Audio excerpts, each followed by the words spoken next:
Hi అండి, నమస్తే. Welcome to Shashi home talks.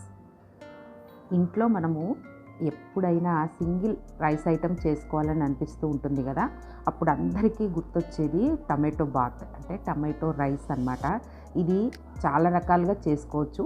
ఇలా కూడా చేసి చూడండి, చాలా అద్భుతంగా ఉంటుంది. ఈజీగా చేసుకోవచ్చు.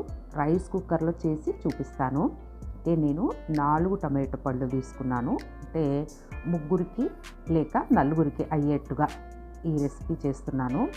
2 దూర టమాటో పళ్ళు, 2 మాగిన టమాటో పళ్ళు ఇలా తీసుకోండి, బాగుంటుంది రెసిపీ.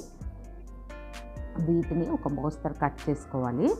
ఆ తర్వాత 3 పచ్చిమిరపకాయలని చీల్చి తీసుకున్నాను. ఒకే ఒక ఉల్లిపాయ పెద్దది తీసుకున్నాను. ఎక్కువగా వేయకండి, రెసిపీ పాడైపోతుంది, అంటే టేస్ట్ కూడా తప్పుతుంది. మనము టమాటో రెసిపీ చేస్తున్నాం కదా, దానికి ఎలాంటి చిన్న మసాలా తయారు చేసుకోవాలో తగు మాత్రం వేస్తేనే బాగుంటుంది. ఇప్పుడు స్టవ్ వెలిగించేసి నేను డైరెక్ట్గా రైస్ కుక్కర్ని స్టవ్ మీద పెట్టాను. ఇది స్టీల్ రైస్ కుక్కరు, పీజియాన్ కంపెనీది. 2 స్పూన్ల నూనె వేశాను.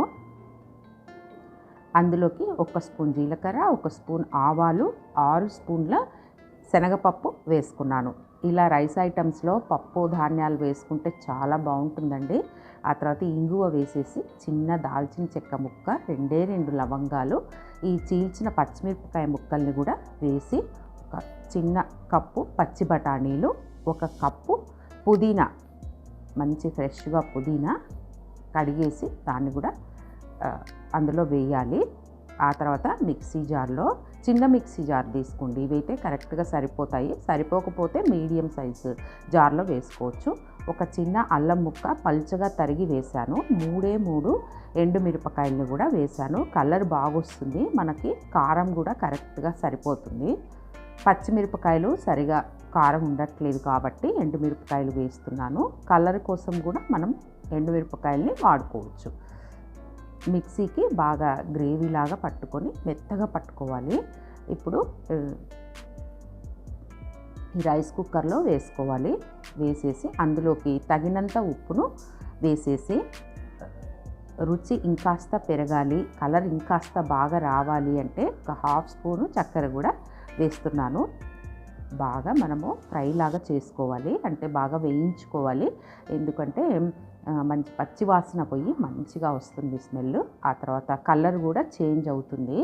కొంచెం నూనె పైన కనిపించేటప్పుడు మనము కడిగి ఉంచుకున్న బియ్యాన్ని ఇందులో వేస్తున్నాను.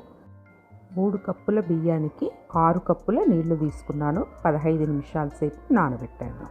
అలా చేయండి, విడివిడిగా సూపర్గా వస్తుంది. ఇంకా స్టవ్ ఆఫ్ చేశాను. ఇప్పుడు రైస్ కుక్కర్లో పెట్టుకోవాలి.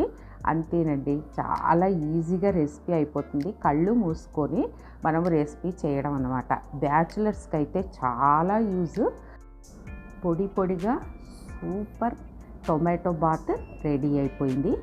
ఆ తర్వాత ఎప్పుడైనా హస్బెండ్ ఊరెళ్ళినప్పుడు నేను మా అమ్మాయి టమాటో బాతే చేసుకుంటామండి. మా అమ్మాయి అయితే ఫస్ట్ అడిగే రెసిపీ ఇదే. తనకి చాలా చాలా ఇష్టం అన్నమాట. కడుపు నిండా తింటాము.